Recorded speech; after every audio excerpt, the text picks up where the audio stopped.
Hello guys, welcome to my Vorkath guide. I'm actually gonna explain two different methods of killing Vorkath and showcase how to kill them.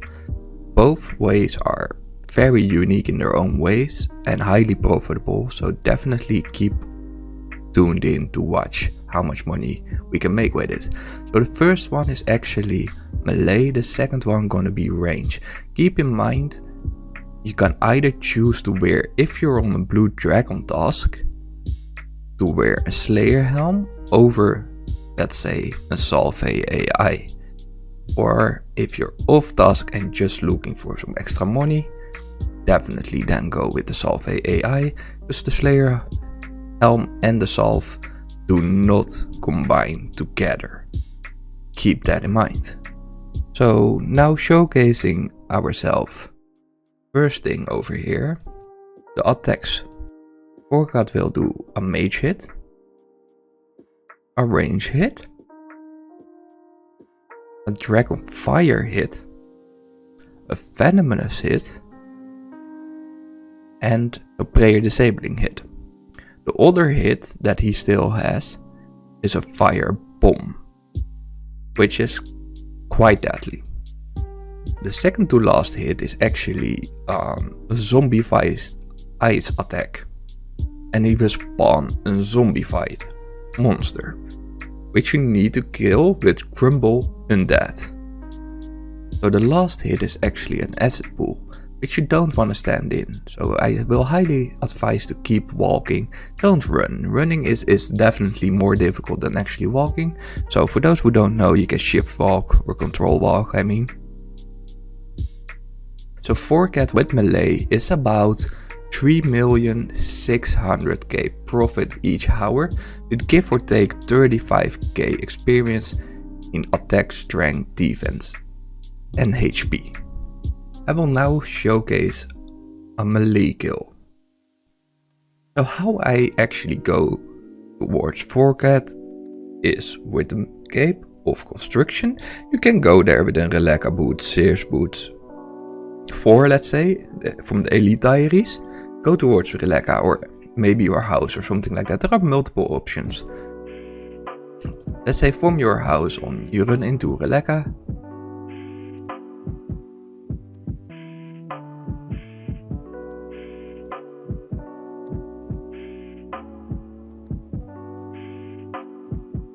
So before the kill actually starts, now we're here, are couple nice things to keep in mind.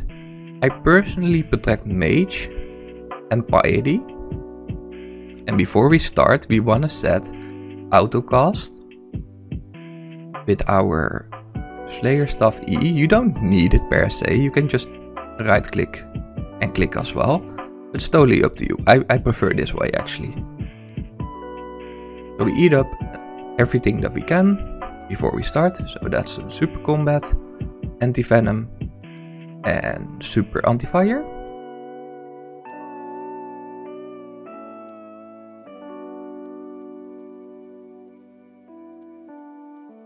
So I'm gonna spec twice. If you wanna stay for long hits, as you saw, he actually downgraded my prayers. This is the hit that actually kills you, pretty easy, the deadly fire. Switch, we kill the zombie spawn. We wait about 1 game tick longer, and then we hit. If you kill the same game tick and hit the same game tick as the registered dead zombie fire and the same game tick you hit Vorkath, you will actually not deal any damage. So keep that in mind, you want to run that out. So it's area of effect, and therefore you rather don't get damaged by it. You can do a Wook's Walk or an improper Wook's Walk to not lose any damage or DPS.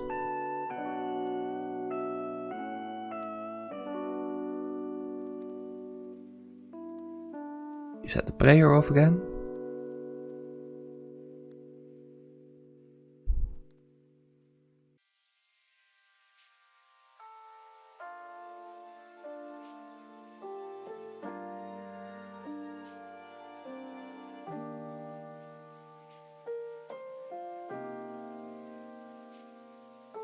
kill him, wait a game tick, and hit back on 41. Otherwise it would have been a 0.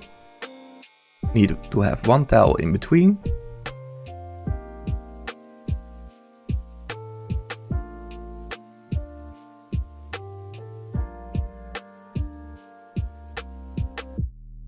One tile in between again, and that was about it. 0 food used. So this is the ranging method. There are two different ways of actually doing a range kill. You can either go with full Armadillo or full Void. Personally, I'm more a fan of Armadillo since it's a little bit tanky and you don't really lose the APS anyway. So we will showcase two different setups right now. So here are the stats for Void and here are the stats for Armadillo. Items that you're gonna need, of course, is still the ranging potion, anti-venom and extended anti-fire, ruby bolts E and diamond bolts E as well. Don't forget to crumble undust and set your spells actually on autocast.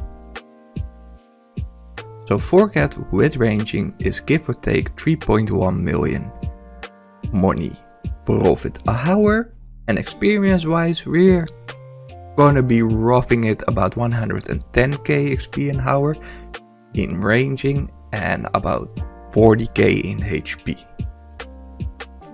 So we start off the kill with pretty much eating everything that we need.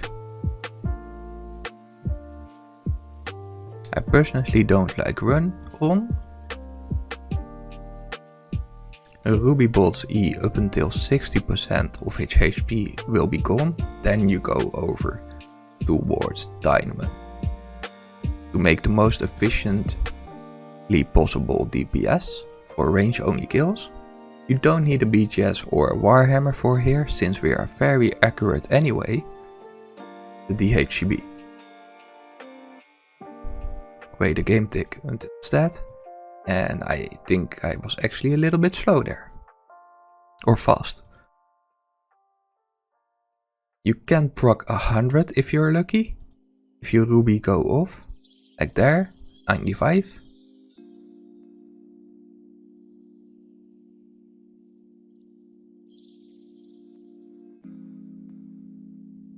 Okay, let's not die here.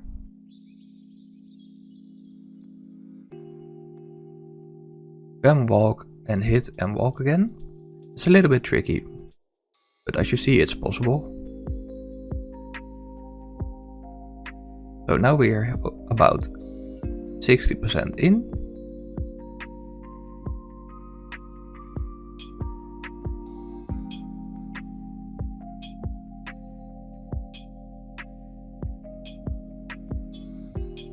The best case scenario, if you need to eat, do it while the crumble and dust is there, since you need to wait anyway before dealing damage.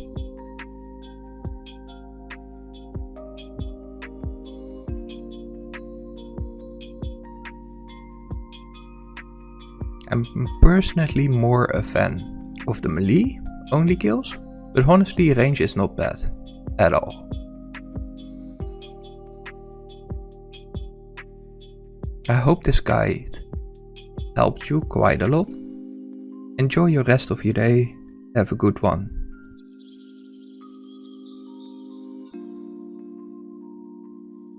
Please like, subscribe and hit the notification bell.